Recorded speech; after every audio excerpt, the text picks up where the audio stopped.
everyone, and welcome to meeting number 91 of the Ethereum Core Devs call. Today, we're going to have James Hancock running the meeting, so he'll be the host. So I'm going to just be recording today, and with that, I will pass it over to James. Thank you, Hudson. Welcome, everybody. We have a few little bit of EIP discussions that we're going to have in the beginning, and then the majority, the lion's share of the meeting we'll be continuing last week's discussion on network health, and I would encourage anyone to go and listen to that as I feel an important meeting for the network. The first is EIP 1559 updates. I'm assuming that's you, Tim. Yeah, I can give a quick update.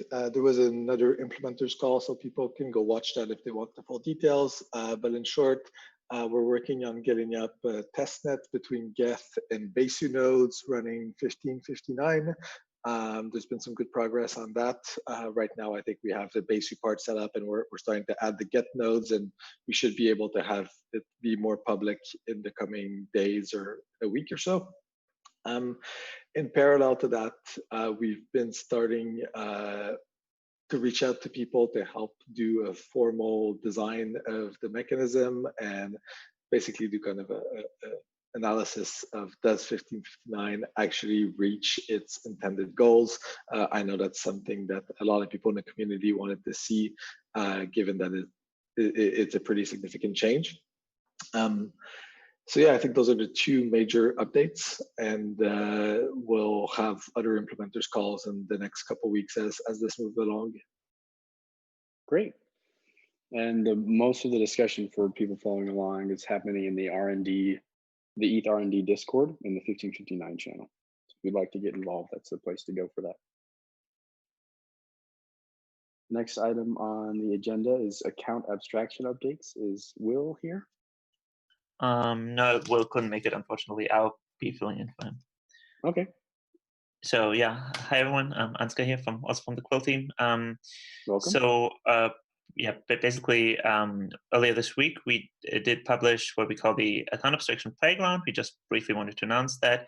That's based on our MVP account abstraction implementation in Geth, and it bundles that implementation together with our fork of Solidity and some example contracts and a tutorial. So anyone who's interested can play around a little bit with account abstraction. That was the idea. Get a feeling of what contract interaction would look like and all of that.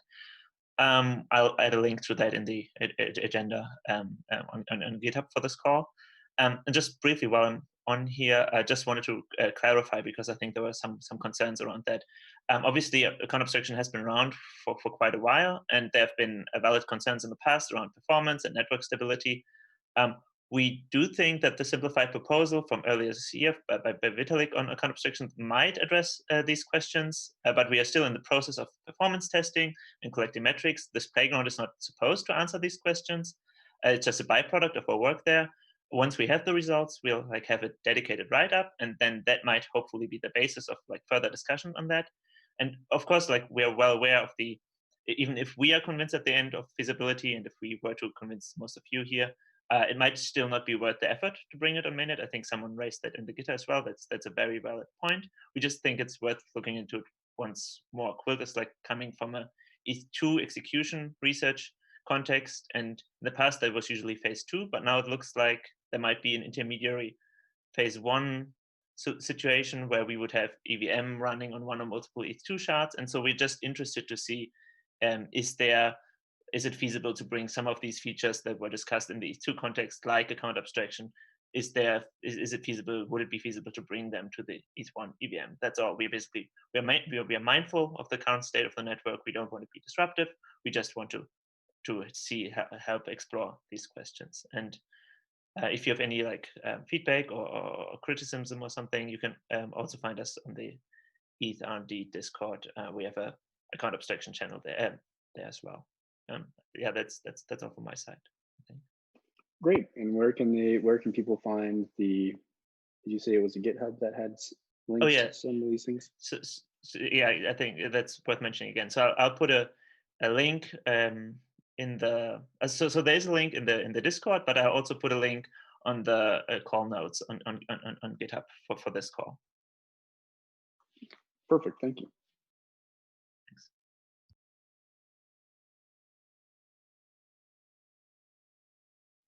Next, we have Matt with Light Client with the EIP 2718 further thoughts and EIP 2711 introduction.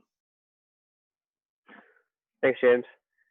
Yeah, just to reintroduce 2718 real quick, it's the EIP for type transaction envelope, and essentially this is going to make it easier to introduce new transaction variants to the network. The way that we're proposing that this happen is we're going to create an RLP tuple where the first element is an integer that denotes the transaction type, and then the second element is raw bytes that will be decoded based on what the transaction type is.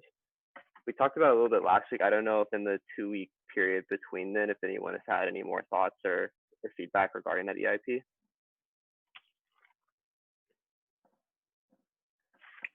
We had a little bit of discussion yesterday in the channel that sort of uncovered a couple of things. Basically looking at that it does need a fork block because it's going to change things like the header field and how the transaction route is going to be computed. And then I think that there's some complexity for us to dig into about supporting essentially the historical dev P2P protocol versions, because when we release this first transaction type, it'll still be possible for clients to continue supporting. Essentially, once the new transaction type is in place, all of the dev P2P messages will need a new, the deal with transactions have to be updated.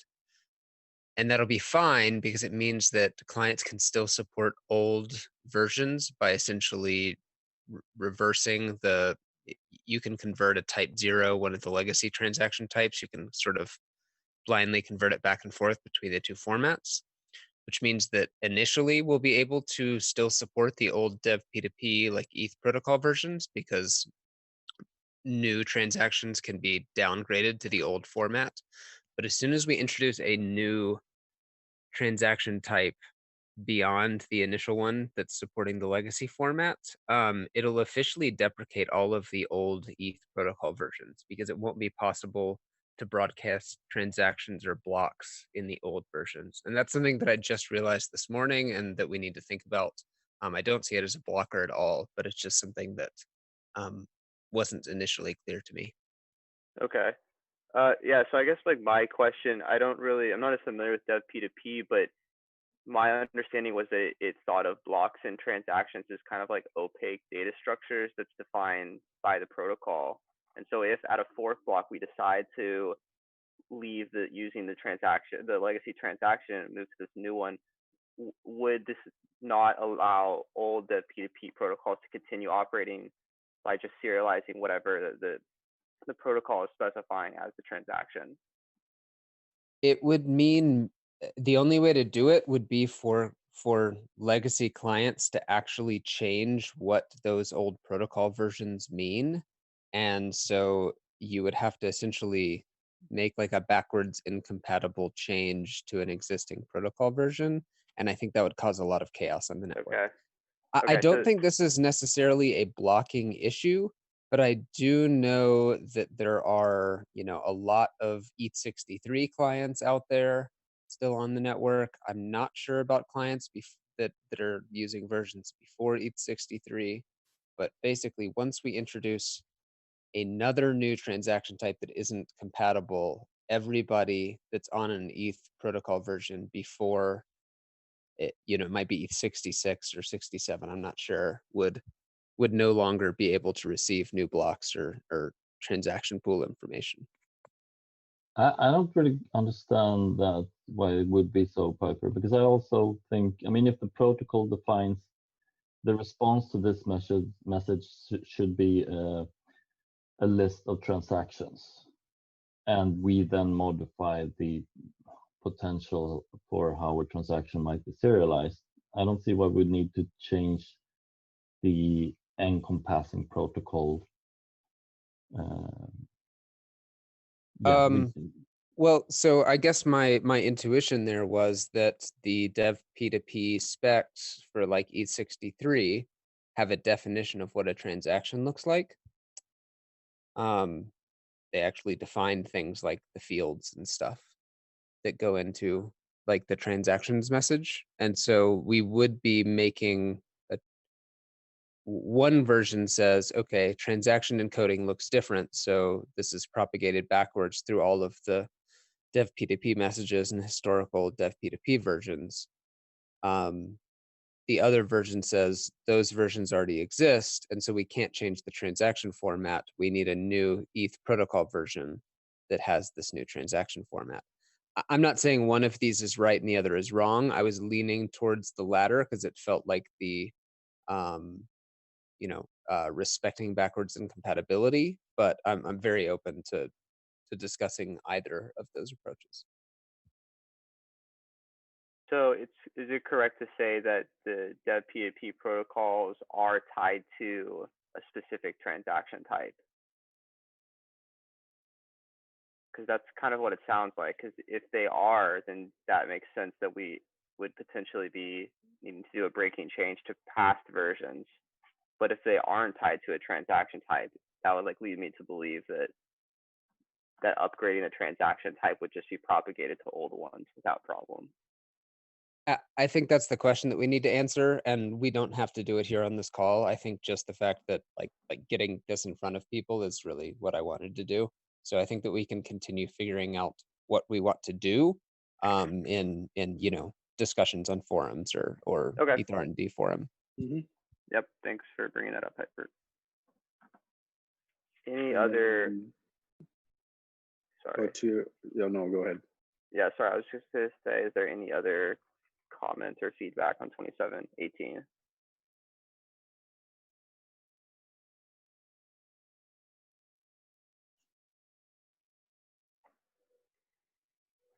Okay. 2711. 2711.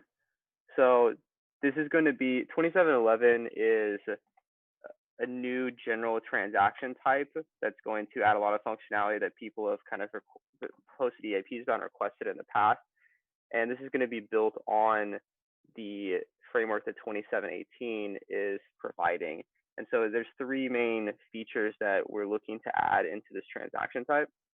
The first one that spawned all of these ideas was introducing something like sponsored transactions, which allows for a transaction to be paid for by a user other than the actual user who will be represented as the caller of the transaction.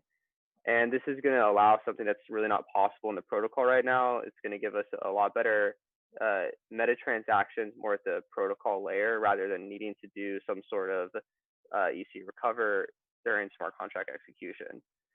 The second thing that it's going to provide is going to provide batch transactions. And so this is going to let us have stronger guarantees about having sequential transactions. Maybe you want to do a prove and transfer flow. And so this is going to provide strong guarantees about the sequence of those transactions being included at the same time. We also think that this is going to help improve the or reintroduce the ability to make guarded calls, subcalls. And this is something that came up in the ETH1X call a couple of weeks ago regarding the proposals of possibly removing the observability of gas. And with the batch transactions, this is going to kind of provide that again. And there's another EIP that's still being formulated, EIP 2733, which would give a return data to pass between these transactions. And so that way you could kind of build a batch of transactions that depend on some output from a previous transaction. And this is kind of similar to how subcalls work today, but this new batched version would work even if gas is not observable during EVM execution. The third main thing is expiring transactions. And this is just going to allow transactions to become invalid after some timestamp has been passed. And we're just using the timestamp that's provided in block headers. So as soon as that passes, the transaction will probably just be dropped from your mempool. these are the three main things about EIP 2711 that's going to be introduced. I put an ETH research post a few weeks ago just comparing some of the different approaches to protocol meta transactions, which kind of addresses the first feature of this transaction. And so maybe people could take a look at that if they want to see what else is out there. I don't want to take up too much time, but if anyone has any quick comments or feedback, definitely appreciate that.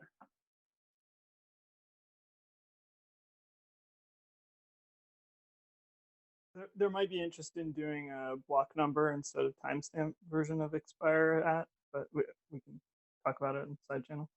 Yeah, definitely. Just quickly, the reason that is in the rationale that the author has decided to use timestamp instead of block number is that timestamp is easierly accessible offline.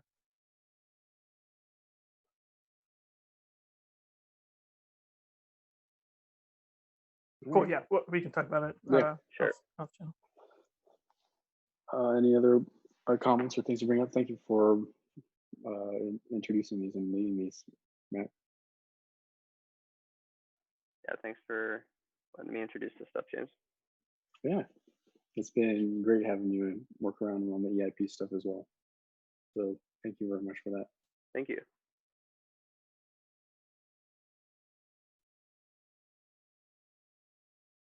If there's no other comments on those, then I'll give a last chance for someone to raise their hand if they'd like to.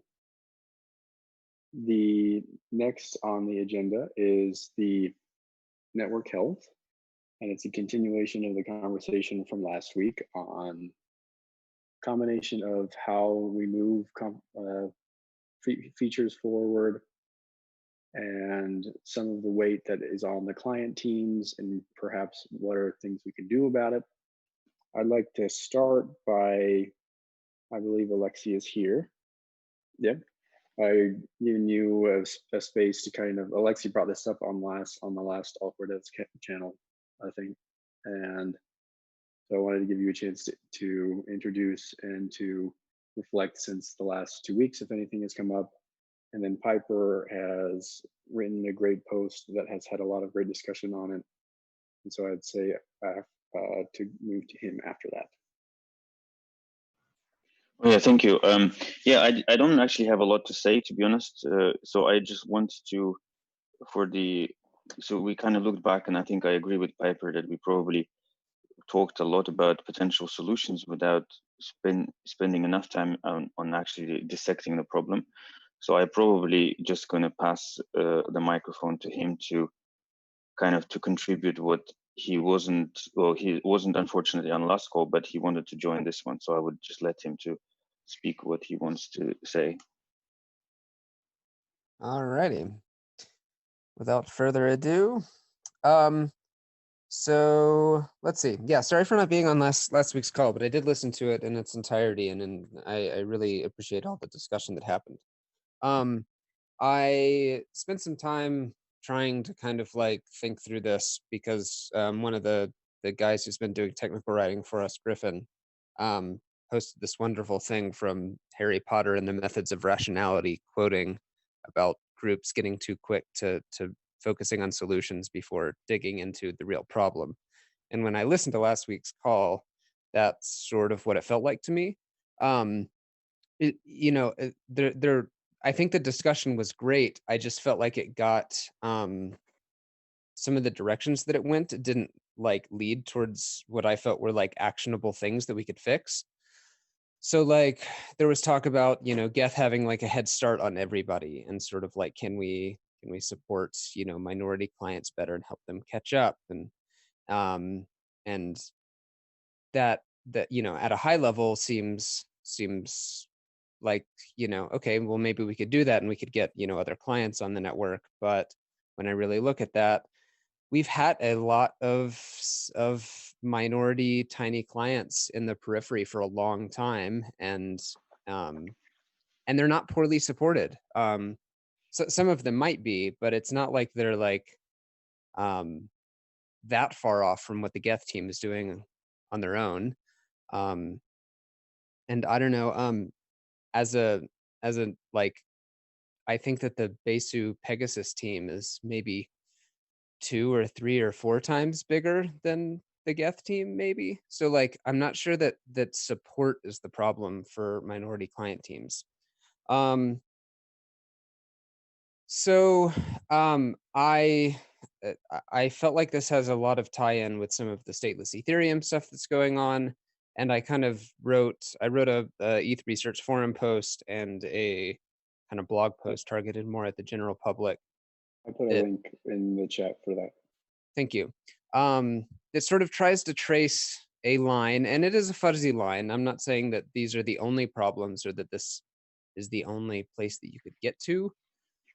But my conclusion that I draw for like why don't we have more clients, and thus why is it so stressful to be a client dev, is that it's too hard to build an Ethereum client, and so we need to make that easier. I guess that's my like thesis, which is which I'd be very curious to hear other people's thoughts and comments on.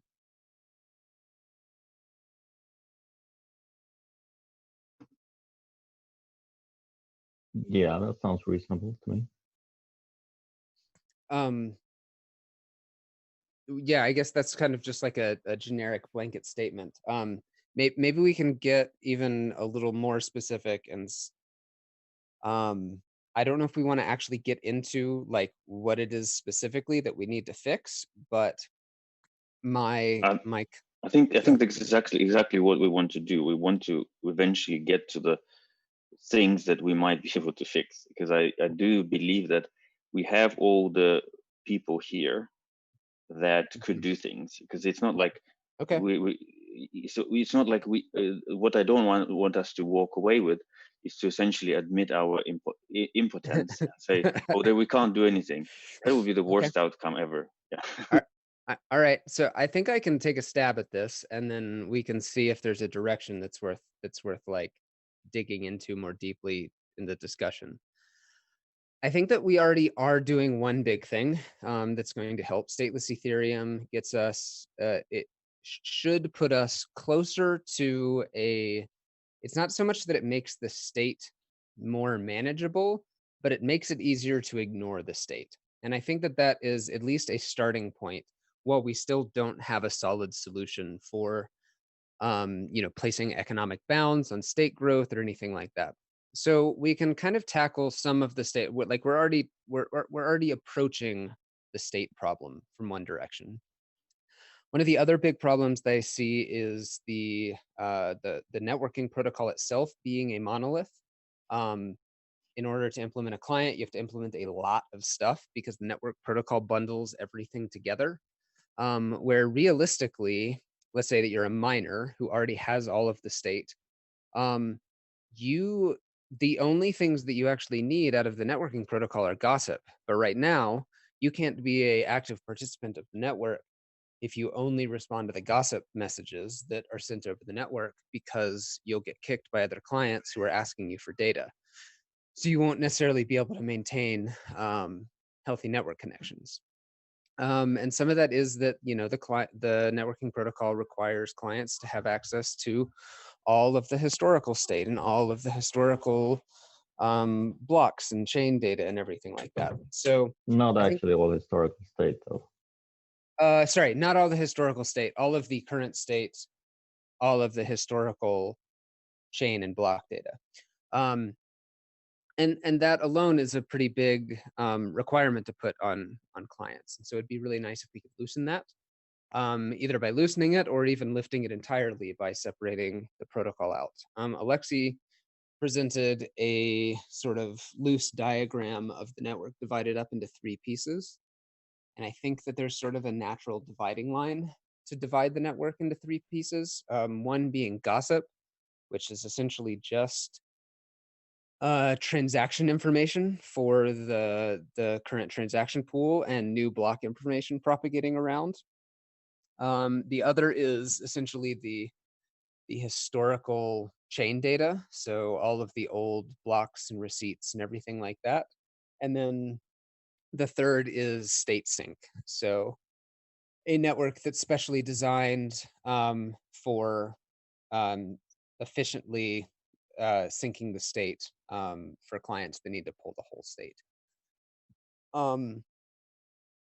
So I think this is, were we to have a network that was in these three different pieces, and each of those three pieces was healthy, I think it enables building more special purpose clients, or clients that just aren't required to build out all of the functionality. You could build a client that just follows along with the head of the chain by only following the gossip part of the network, ignoring all of the other stuff.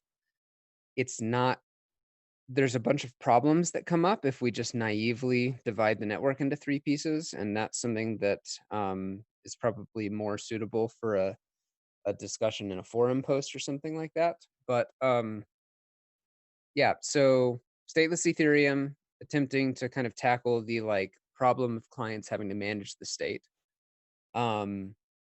dividing the network into dividing the networking protocol up into less monolithic pieces, into more special purpose functionality, to allow clients to kind of select which networks they want to be a part of, or things like that. And now I'm hitting the end of my ramble. I feel like I had a third thing, but I always feel like there's three things. Does anybody have thoughts on those specific topics, or a different thing that you think needs to be attacked in order for us to simplify what it takes to build out an Ethereum client?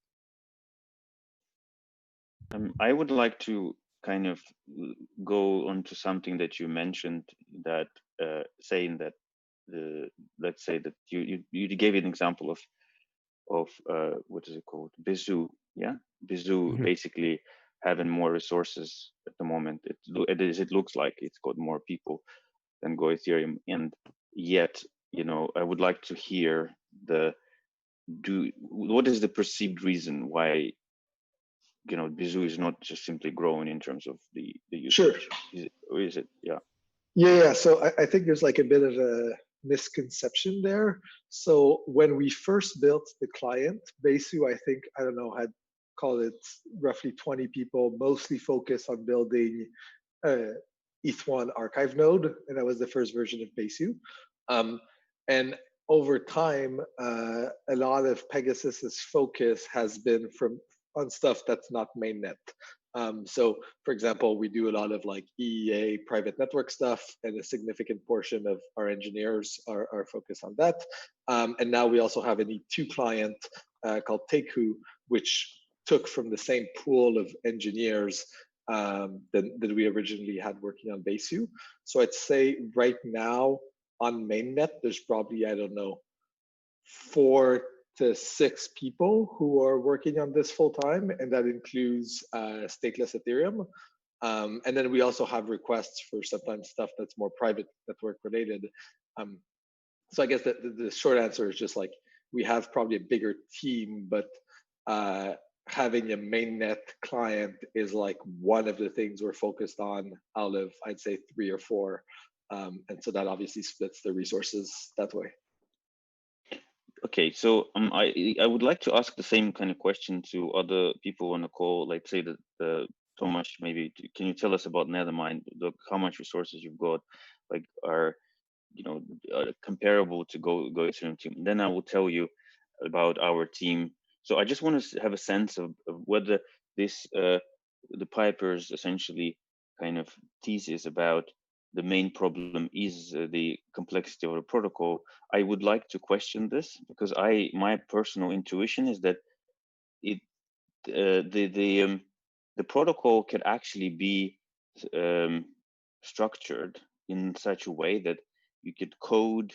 I mean, it takes a lot of effort, but you can actually organize your code in such a way that the protocol is structurable. It's not like it's completely monolithic.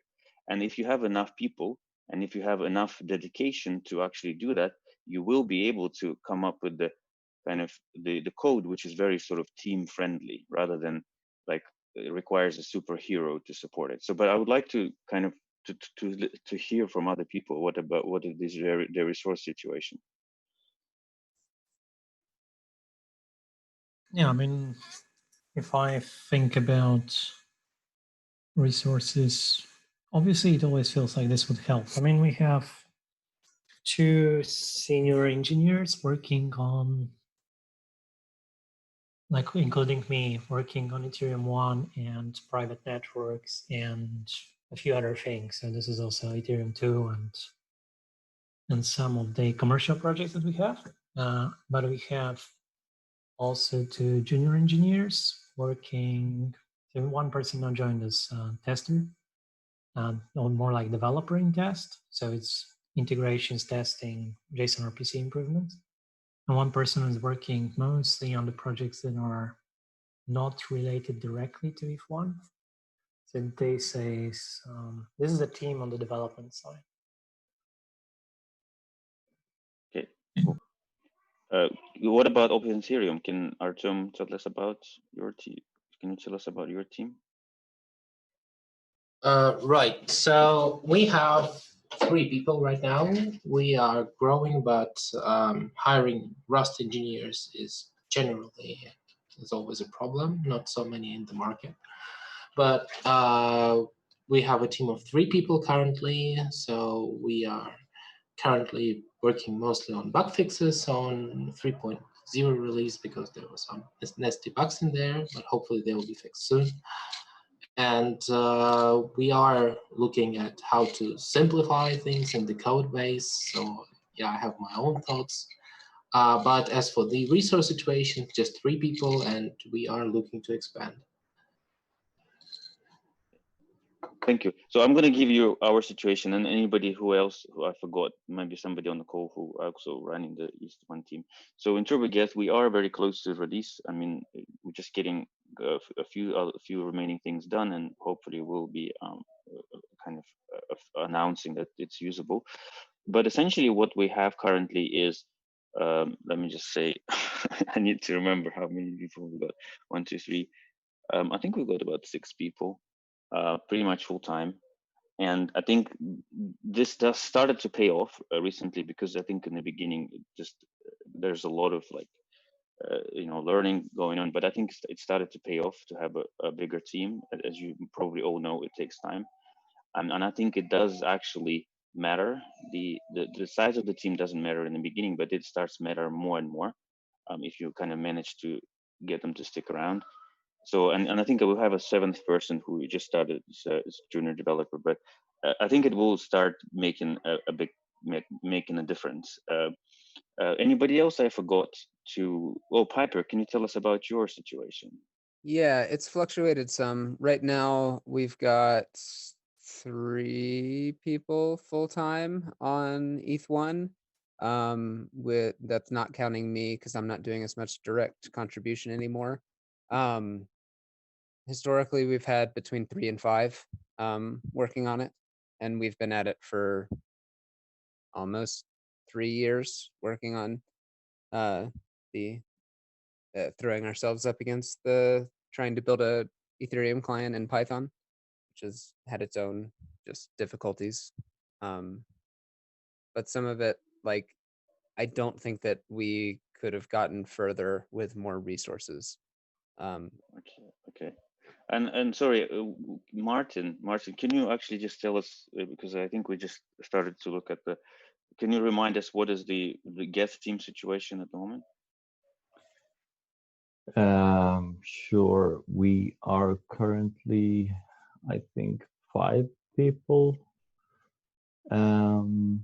working on coding, and of those, maybe 6, and 2 are kind of new hires,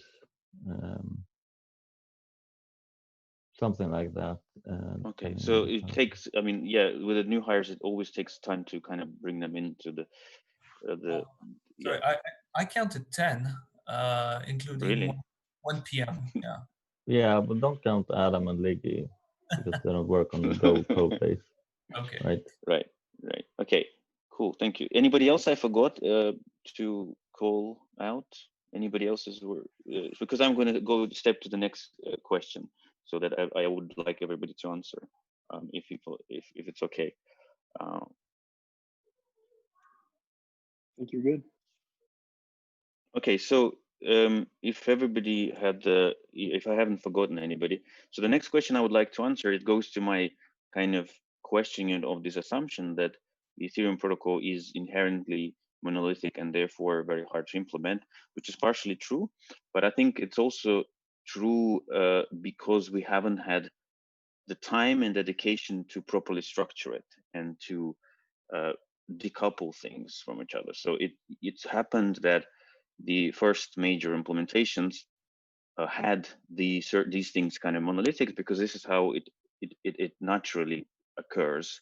You know, when you want to implement something, you just basically keep implementing it, and then you got this monolithic product, and then it takes you quite a lot of time to actually kind of split it up and figure out where the proper abstraction lines are and so forth. And so this is what you know, we've been developing TurboGet I mean, I started 2.5 years ago, and only very recently, actually, I started to see how to properly structure the protocol and how to decouple things. And it becomes kind of quite amazing thing is that all my previous sort of assumptions that it's really hard and monolithic started to kind of fall away. So that's why I wanted to hear your perspectives about what do you think about the possibility that we simply did not spend enough time on structuring the protocol and finding correct abstractions and just making this more modular. I'm not sure what the difference is between those two, I guess. That it sounds like just different words for the same thing that I at least think I was trying to say, which was yeah, whether or not you divide it up into 3 networks or whether or not you make the one network modular. I feel like anyways. What I hear is that is the spec inherently difficult to separate into modular pieces, or do we need to spend more resources on designing the architecture so that we model the spec well in a modular way?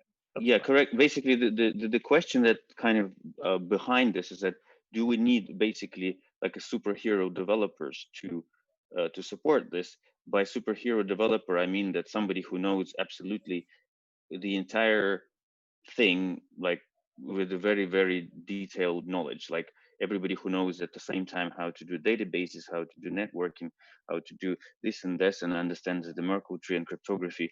Do we need this kind of people, or can we split it up into pieces where you can actually have a developer working on reasonably sort of small defined piece where they can comfortably make changes without like knowing that they're going to break everything else? So that's what I'm going to coming into. Can we actually structure it so that we can basically run it almost like an industrial operation, and rather than this kind of superhero based sort of thing?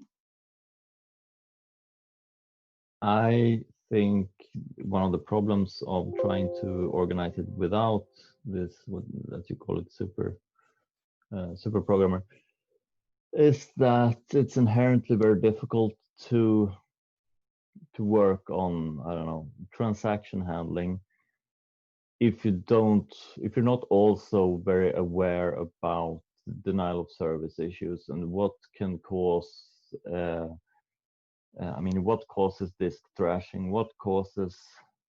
How can we avoid the protocol being used with denial of service and things like that? And what things are cheap and what things are expensive? And I think there's a difficulty in that, which requires you to have more than just knowledge about one component, but a bit more of it.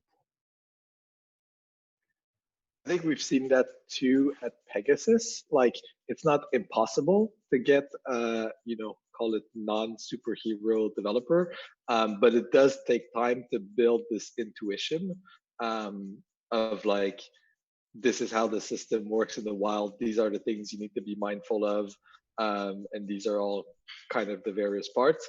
And I think another thing that maybe takes a while to build up is just like understanding where to find information on Ethereum, which is like a completely different problem. But yeah, I'd say to answer your question, it's like probably not impossible, but it is difficult, and there is like a pretty significant ramp up period for someone to get an intuition of all those things. And then when they do, they're much more productive. I've seen the same thing on our team. Engineers can be very productive on the client before they gain the broad understanding of the protocol. However, I don't feel like those, while they can be effective at implementing things on the client, what they can't do is contribute back towards protocol development and research. They can only, work with what's there. And yeah. Any other comments from other people, from other teams?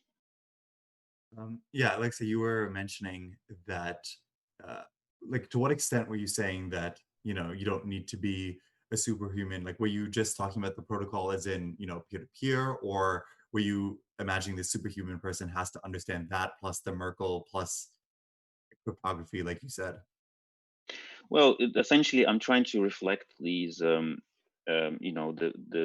kind of the sentiment that I got from Twitter and from other places, where essentially, to be honest, people praising certain individuals, like Pizza, for example, for being such a superhero, for looking out for the network, when in response to when he basically says that I'm waking up at 4 a.m. and trying to do stuff, right?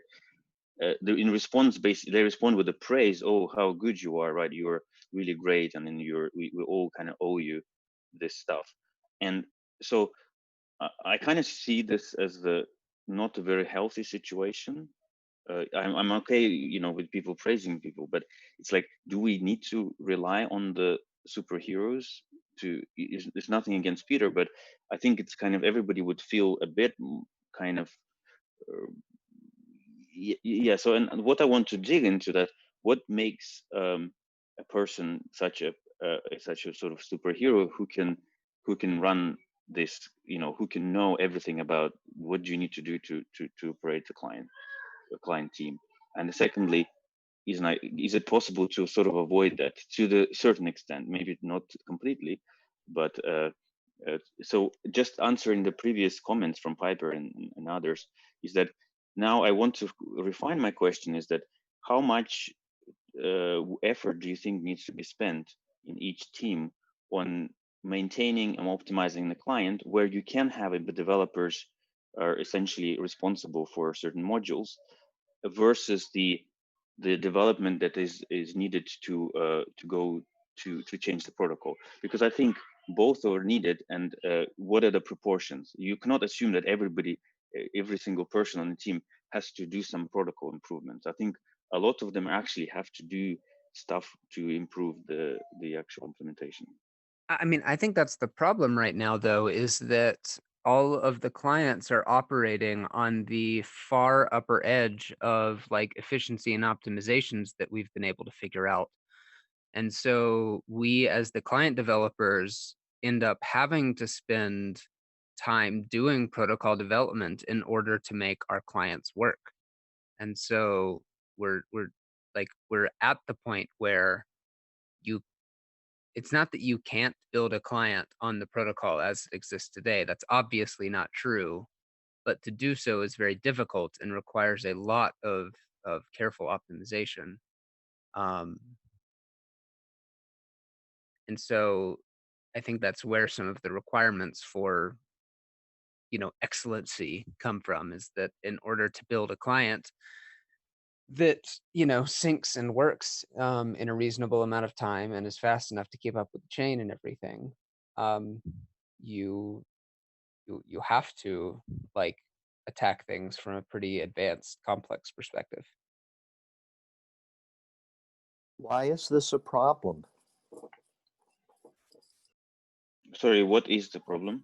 What is the problem? Why is it a problem that a very advanced protocol requires very advanced programmers to maintain and to research and advance it.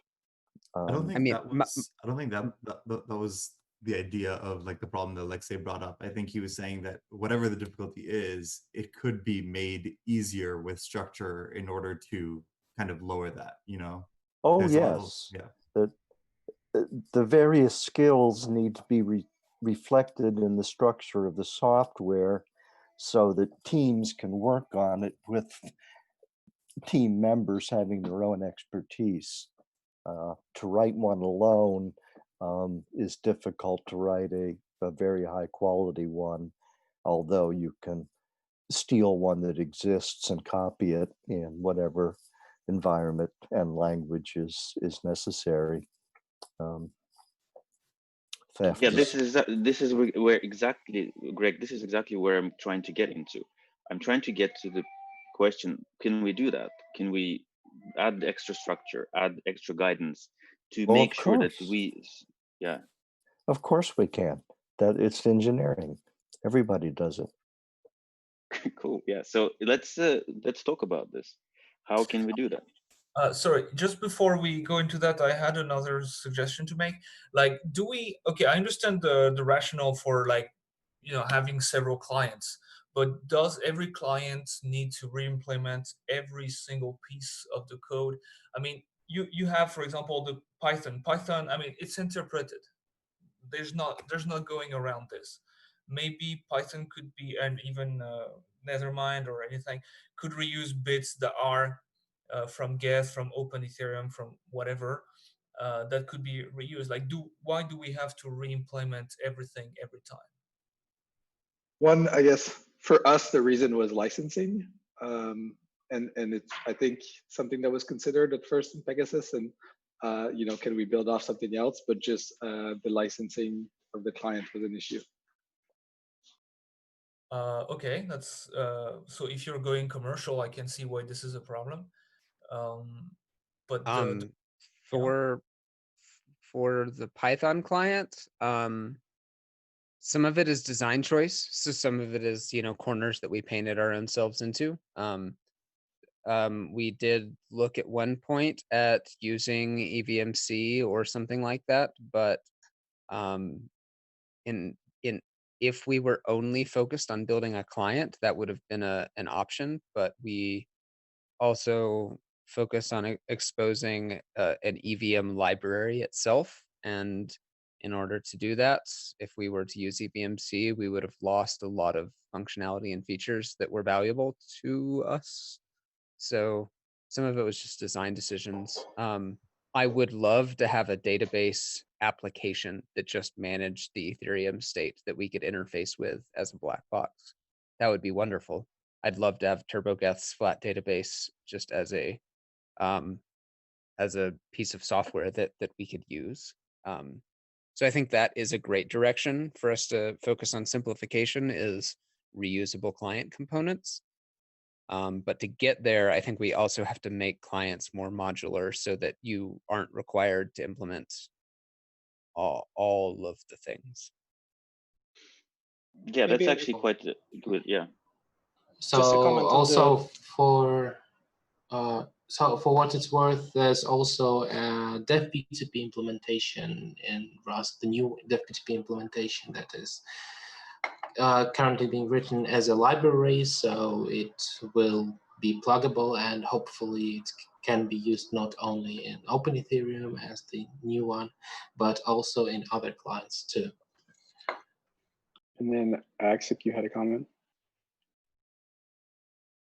Yeah, I was wondering if my mic is not working because sometimes it isn't. Yeah, just to comment on the EVMC, just wanted to share the, I had the same impression what Piper said, especially with EVMC. So I think one reason a lot of these clients choose to only have everything in the same language because of debugging is much easier that way. And also delivery of the client is way easier if it's just a single language, because then it's packaged nicely. And I think that was the blocker against for example, EVMC and EVM1 to be used in Go Ethereum or in other cases. And probably the same applies to many other components. There was a proposal some time ago by Pavel from Aleph to maybe separate out some components and make them interoperate through an RPC protocol. I believe he separated the networking layer into its own part. And I think there were some discussions about this, but it never really got anywhere. Yeah, I'm aware about the Geth wants everything in Go argument. The thing is, some clients are having a hard time catching up. So why not externalize the development of some problematic components? Well, I think that the problem is that the most problematic components are subject to the highest churn. Like think about state management, right? Like the best answer that we have for state management is the flat database layout right now. I think that there's 2 independent implementations of that, with TurboGeth having one and Geth, I believe, having the other. And like I'm struggling to figure out how to say what I'm trying to say, but basically, like, depending on one of these things essentially subjects you to the development cycle of another team, because these aren't mature, stable pieces of software. They're pieces of software that are changing at high velocity. And thus, that's why I think it's maybe not feasible right now to have reusable components, at least in the most problematic pieces of the protocol. The reusable pieces are probably only viable in the most boring parts of the protocol. JSON RPC is one of those. Like exposing the JSON RPC API is boring, and it's something that every client does. And it's a pretty generic thing, but it's re-implemented across every single client. Well, what I would say is that we did actually, coming back to what Axik said, for example, and Guillaume, we did look into integrating EVM1 and EVMC, and we did actually put it in master because we could. And so the hope was to essentially attain a higher performance. But what we hit into these interfaces between languages.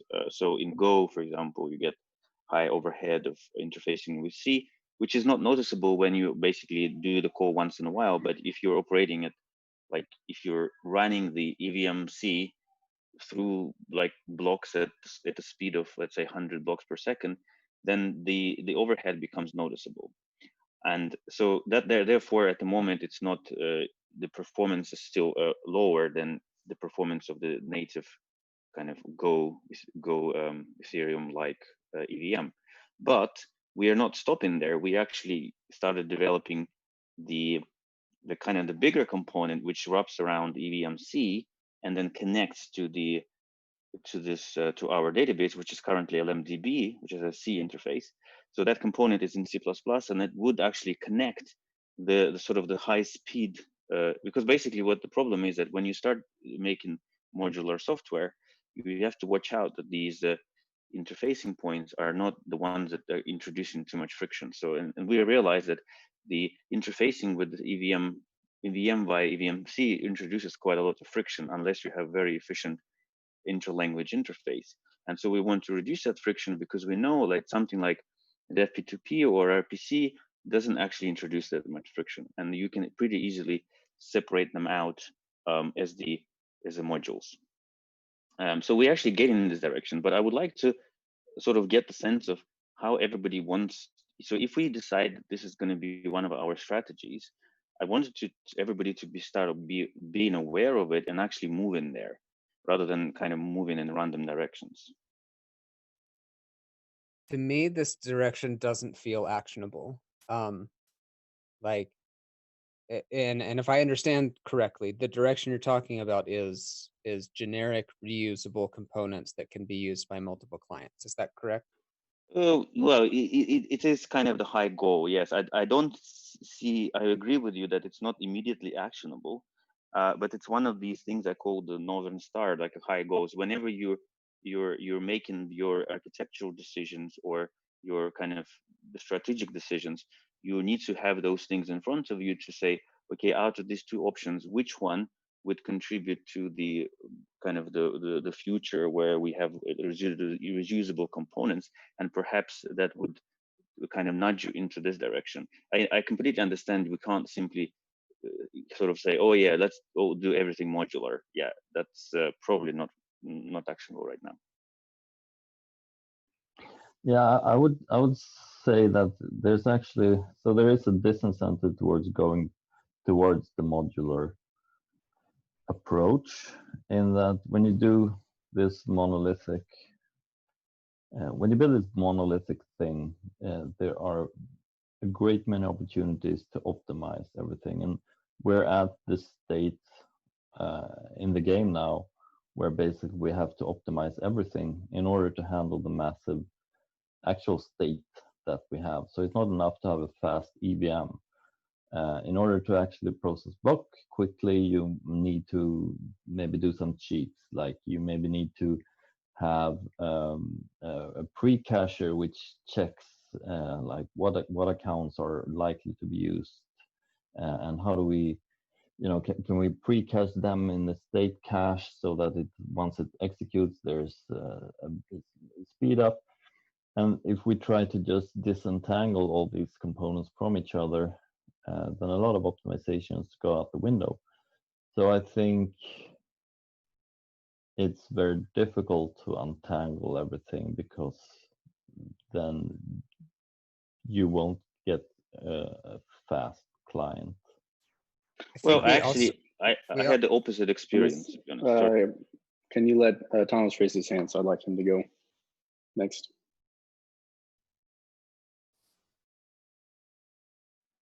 Your mic's muted, Thomas. Yeah, sorry, I had trouble to press the mute button. The mouse stopped working. Yeah, okay, so a few things. So first of all, if we start talking about reusable components, I think we were looking everywhere possible when there was something to reuse. We looked at EVMC. I agree with Alexei. The interface at EVMC was simply not possible to integrate with Netherminds. It might have been performant underneath, but the interface was not like designed for integration with other clients that well. Like up to the point where it was not possible to integrate it with our virtual machine that was doing like the iterative approach instead of recursive one. That was one example. Like, so it was just a bit too low. The interfacing was too low. So when Alexei says that he writes a wrapper, it makes more sense because the interfaces of the EVM are very simple. You just need to access state and almost end transaction and a very small context of the block environment. So at this level, it could be possible to wrap it up. Then when we talk about having multiple clients and we talk about correctness coming out of the multiple implementation, that when they start using the common component for the virtual machine, then actually we kind of try to achieve the goal of diversification by introducing the single component that we will all rely on. So why not having a single client then? Okay, you can have multiple components and different teams specializing in all of them, but then if every single of those components is implemented only once, then we didn't really get anything from the diversification. As what Martin said, same in our case, most of our optimizations come from the fact that the understanding of the whole architecture on all the possible levels allow you to do the cross-module optimizations. When you, I think that over time, our code looks less and less nice. The way Alexei describes it as like it's nice architecture, nice modular framework. It started like this, and over time, all the optimizations are slowly breaking to structures. Of course, we put a lot of effort to keep the architecture clean, but sometimes the optimizations will actually cause it to look worse. Some of the things look terrible when I explain it to the new joiners. For example, like RLP serialization, every new joiner would say, oh, we should rewrite RLP to make it look nicer so it works generically. But no, it works like this at the beginning, but then it was split into smaller and smaller pieces to do non-allocating, very specific. Each type is separately defined on how it's serialized instead of doing that in one form. Again, most of the complexity lies, in our case, in the synchronization and network. I think that we're lacking the proper comprehensive test cases for all potential network attacks, network synchronization modes, and so on. We have very solid consensus testing, and so EVM even being very difficult to implement, it's reasonably simple comparing to synchronization and state management. So I would say if we want to have something for all the clients to be better, we can save a lot of time in implementation by just adding more and more networking tests, network test cases, different attack scenarios being used in those test cases, and so on. Because we have to write it ourselves now. Just to give you an example, what if you did the syncing or the standard synchronization, and we have to experiment with all the possible malicious peer scenario when they send us data that is not really following the rules, that they try to send the data that is actually breaking our synchronization modes. This takes a lot of time, this testing. We can possibly build something similar to consensus test on the network layer. Thanks. We have about 25 minutes left. Anyone else wants to just jump into the comments? And you have to click the raise hand button down, Thomas, to have it go away, unless you have another comment. Because if nobody wants to talk right now, yeah. Well, if you've got sort of a conclusion, I'm happy to hear that, but I'm not sure what exactly you're like. This topic seems to have wandered, and I'm not sure objectively what's being sort of suggested here. So so far what I gather from our conversation is that, first of all, it seems like, so I see some agreement to the thesis that some level of structuring might help to sort of to improve the life of the developer in one of these teams. So even though there's still kind of opinion that you do need like really knowledgeable sort of super developer, at least one or two, whatever. Okay. But there still might be, as Greg mentioned, it is very kind of common practice to structure the software to make sure that it is designed, it is optimized for the team rather than for one person. But on the other side, I can hear the arguments that, you know, the optimizations are necessarily cutting across the modularity, which actually something that, I mean, I'm not ready to debate it right now, but I think this could be proven false, because actually I saw exactly opposite effect in our latest re-architecture, which actually gave us the most performance boost. Simply splitting things out actually was most beneficial. But I also, another thing I heard from Thomas, which I wanted to fix, is that and Guillaume, so essentially the idea of having reusable components in some way cuts against the idea of having diverse implementation. And I currently would say that, yeah, these are two sort of slightly disjoint, but not completely disjoint approaches to improving our situation. Maybe instead of having multiple teams working on completely different implementation, you can have like some sort of hybrid situation where there would be teams working on components, then there will be another teams working on kind of assembly and, you know, of those components and so forth. Yeah. Will Greg and then Artem? I spent years working in the kernel of a very high performance system, and the team members were specialists in the particular areas they needed to be to get the highest performance out of, you know, they had to be experts in a very narrow, deep way, but they had to be able to communicate with each other enough to deal with any cross-cutting concerns. But one of us could be responsible for just 2 or 3 files in the system, spending most of our time that specialized, and then a larger set of files that we all had to understand, and it got pretty damn hairy. But the specification was clear, and the major module structure stayed clear and aligned with the specialties that you need for that kind of high performance software. It's just what you do. But getting the specification clear, so that somebody can write such a thing, not the highest performance, but a clear, solid implementation, that needs to be done. Then you can bum it as much as you need to, but if there's not an initial clear spec, you're not going to make it.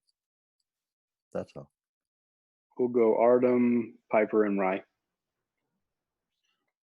I agree with the thesis that that there needs to be some kind of ability for team members to specialize in Ethereum core development, for the simple reason that Ethereum core developers are basically, they are not born, they come from all walks of life.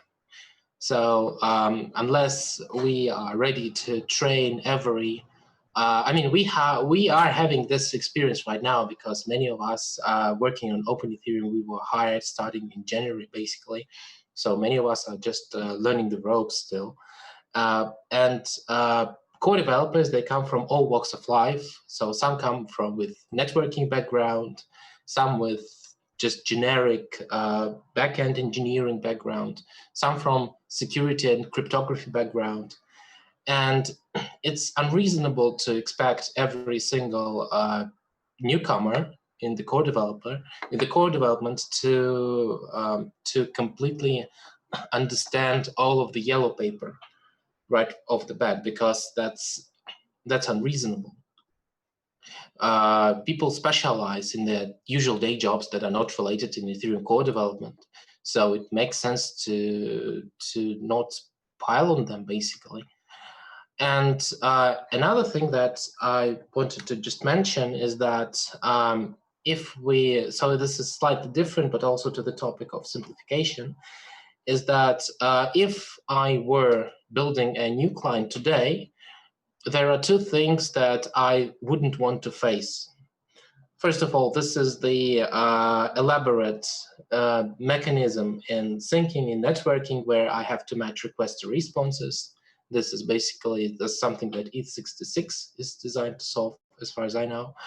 And another thing is that I wouldn't want to do Ethereum archaeology and re-implement all 5 years of changes in the yellow paper. So this is definitely something that I wouldn't want to tackle, and there should be a way for the new clients to just start with the rules in the network that exist today, and not that existed a millennia ago. So this is that. Piper, Thomas, and then you still have your hand up, Greg.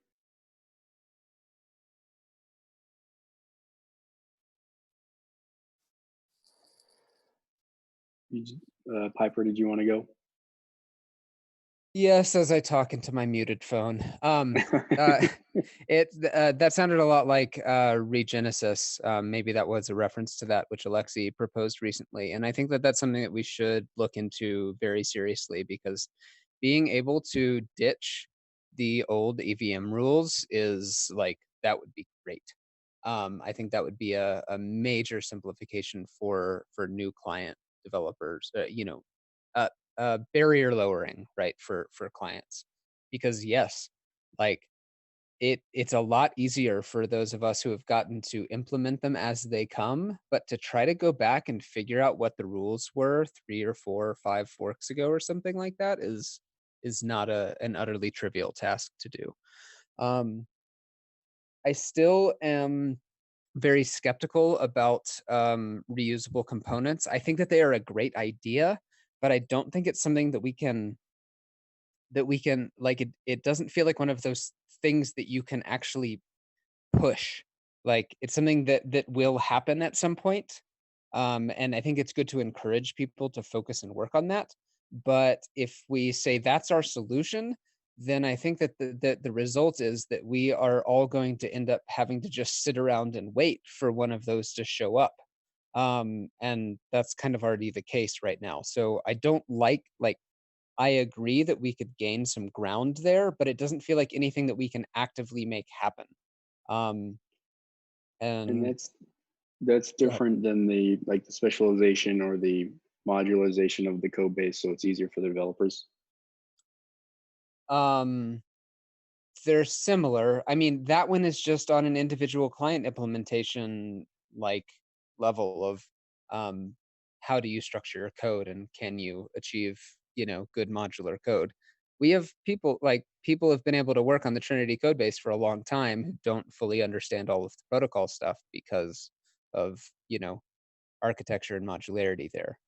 So I think that we're already doing that as teams. And so I really want to to move our effort into some of these harder things that I think are going to have just way more significant long-term impacts. Um, Hence the carving up of the network into maybe up to three different pieces.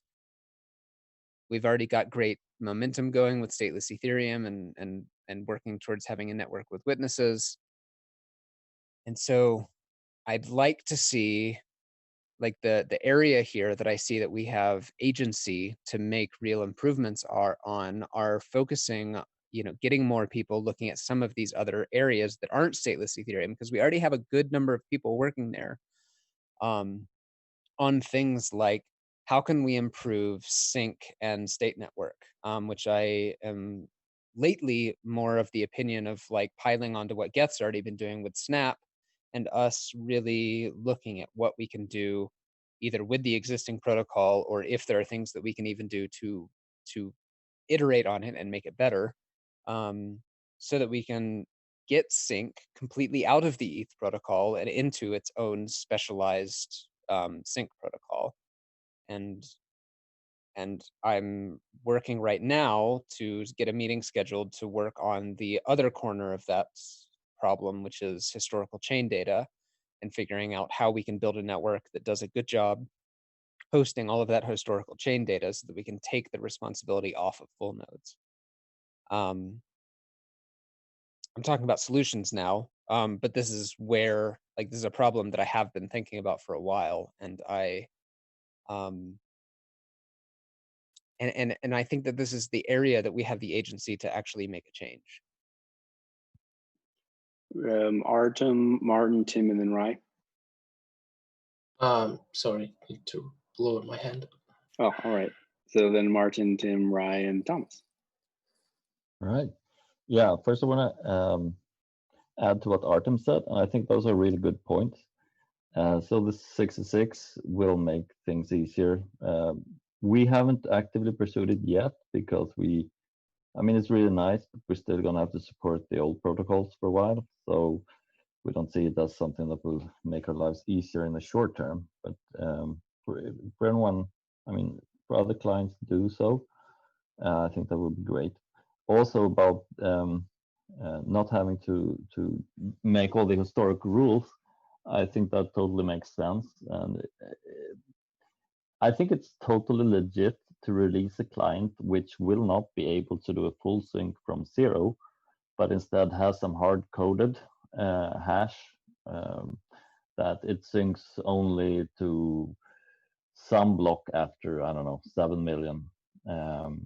Geth uses canonical hash tables to basically hard code known checkpoints that we know that if someone tries to sync us to block 500, we should not do it. We'll go to the latest canonical hash table entry and sync from there.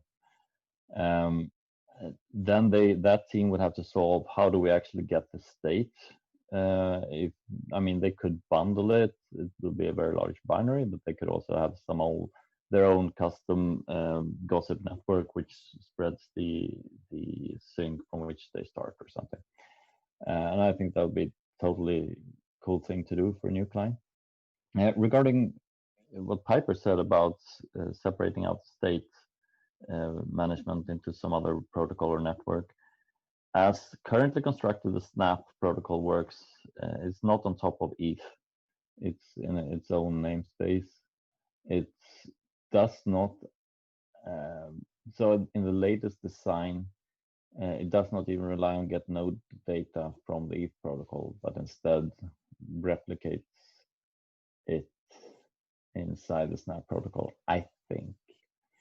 And we're still iterating on the protocol, or mainly Peter is, but I think it's at a pretty stable point right now where it is sufficiently evolved that it's no longer a proof of concept, but it actually can be used in a more production-like setting where you actually sync from multiple peers, not just one peer with one other peer. Yeah, that's about what I had to say, I guess. Tim? Yeah, one thing I'm wondering is if we're like conflating two things. Is one is making it easier for a new client to be written from scratch, a client team that doesn't exist today. And two is like, how do you make it easier for the minority clients that exist today to actually, improve their share of the networks or make it easier to keep up? And it seems like we're kind of going back and forth between stuff that would help one or the other. Yeah, and I'm not sure what's the best way to like delineate between them, because I feel like, for example, what was mentioned earlier around, say, having modular components for some of the common stuff, it's like that would help a lot if you're creating a client from scratch. But like obviously Besu, Open Ethereum, Nethermind, Trinity, they all have JSON RPC, right? So there wouldn't be any gain from having like a JSON RPC module that exists. And yeah, I guess I'm just wondering, like in terms of solutions, like how different the two are for both new clients and minority clients today. There's one thing about JSON RPC that I'd love to address, which is essentially it. Yes, we all have JSON RPC implementations.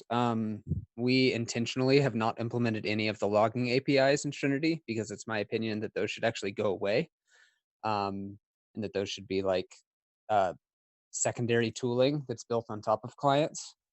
So I think that there are areas where reusable components could, maybe not in the shortest term, but at least in the medium term, could reduce development overhead for existing clients as well as new clients.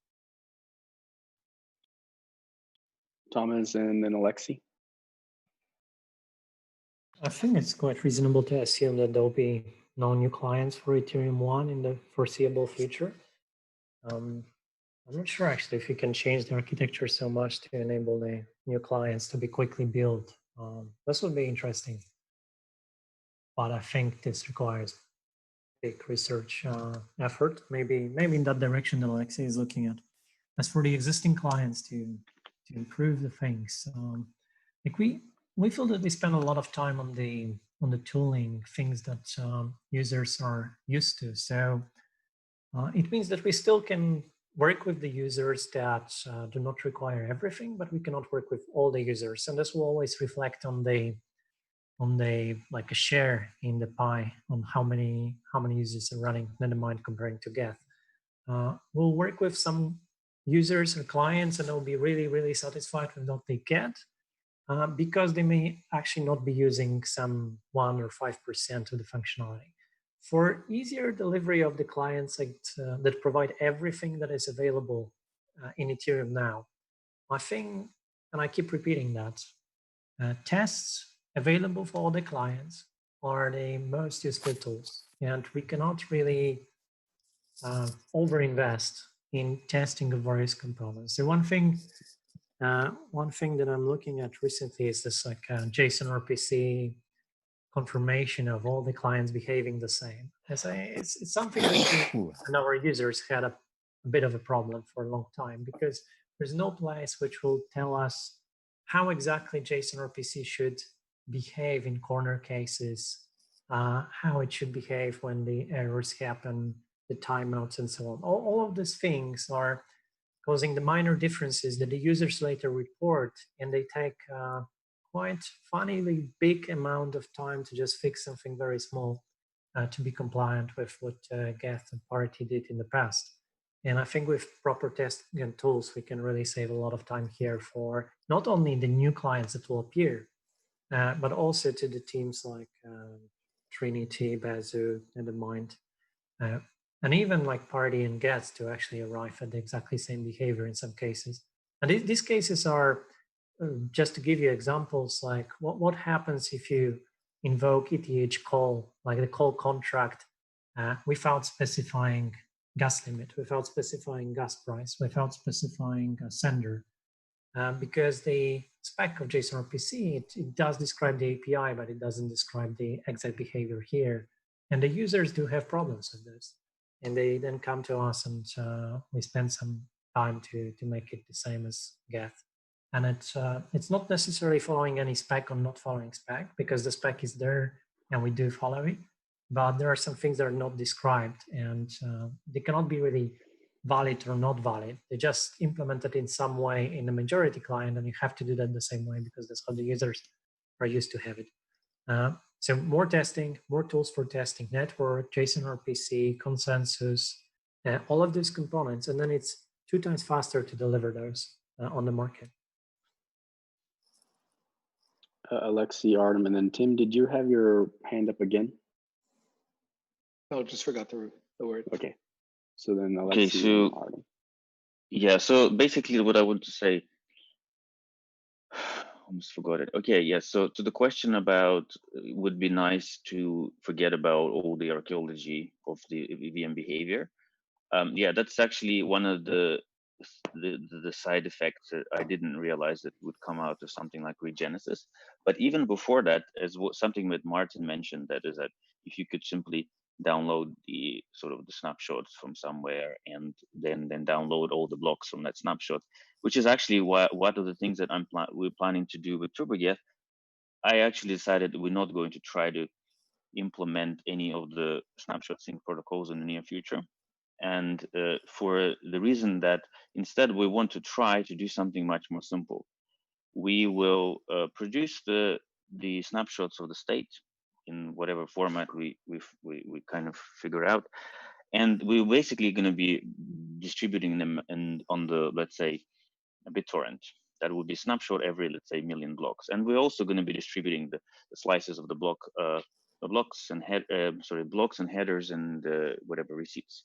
So they will be some kind of hard-coded content addresses, and we'll see how it goes. Because if it's okay for, I mean, TurboGeth is particularly efficient in executing, like in syncing from Genesis, but if it can sync from the latest whatever block 10 million or 11 million, I think that would be still a reasonable performance. And the complexity, so the simplicity of this solution will probably mean that we won't even need to have some kind of super complex or not even super complex snapshot synchronization. And that is something that we can do without, without any hard forks or anything like this.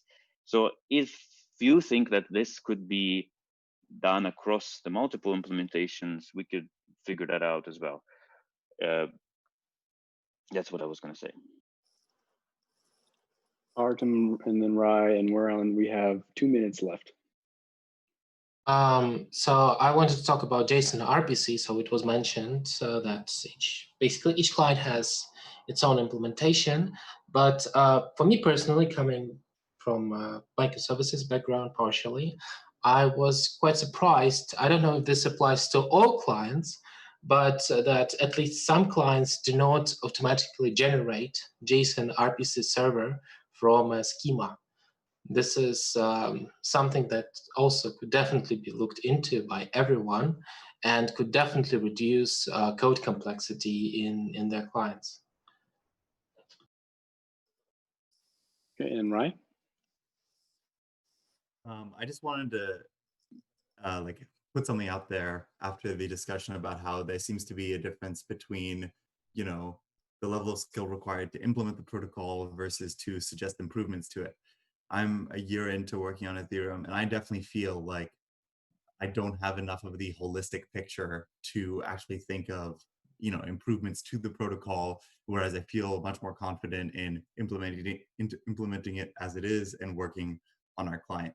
So I was wondering if there would be any willingness to do something like in Ethereum open office or like open hours or something, where, you know, a few of the people who have actually had track records of suggesting improvements to a protocol, we can all get into like a Zoom call and just ask like unstructured questions, stuff like that, things that aren't implementation specific. Yeah, I think that would be really useful to me and maybe some other junior developers on other teams. And yeah. I like that idea. I'd be happy to help organize something like that. We're at time. I want to give a space for perhaps a final thought from someone if there is something. Seems to be an ongoing conversation that we should continue next one. And I had a quick final thought. Yep. I think if we have one more of these, if we have one more of these that aren't, you know, about EIPs, but about this type of conversation around, and I guess what we talked about today, I can't even sum it all up in one good word, Yep. that we should focus on actionable next steps maybe, or like goals, or this is what we're doing in response to this, so that the end of the story can be we did X in response to Y. And I think that'd be really cool. I don't really have any idea what that would be personally, but if anyone wants to take up on that and has ideas, you can throw them into the Core Devs chat, the agenda, or the public discourse in general. Yeah, I'd agree with that.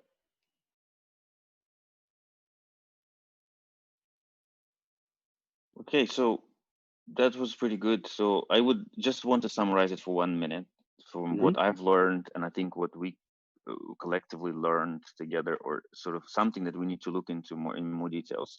So I think there was a good discussion about, you know, is it possible to essentially structure the teams in such a way that there are some people who have a more holistic understanding, and these people are kind of have necessary experience to propose protocol changes. However, they might be the case that the majority of people do not need this. Majority of people, to be able to be productive in such a team, do not need this sort of holistic experience, and they could be super productive in simply optimizing the current implementation. That's one observation that I had. Another observation is that there is still some potential for structuring, and then that's what Greg calls the good specification, structuring the protocol and what is required in such a way that people could specialize. So that's the second point that I think we touched upon.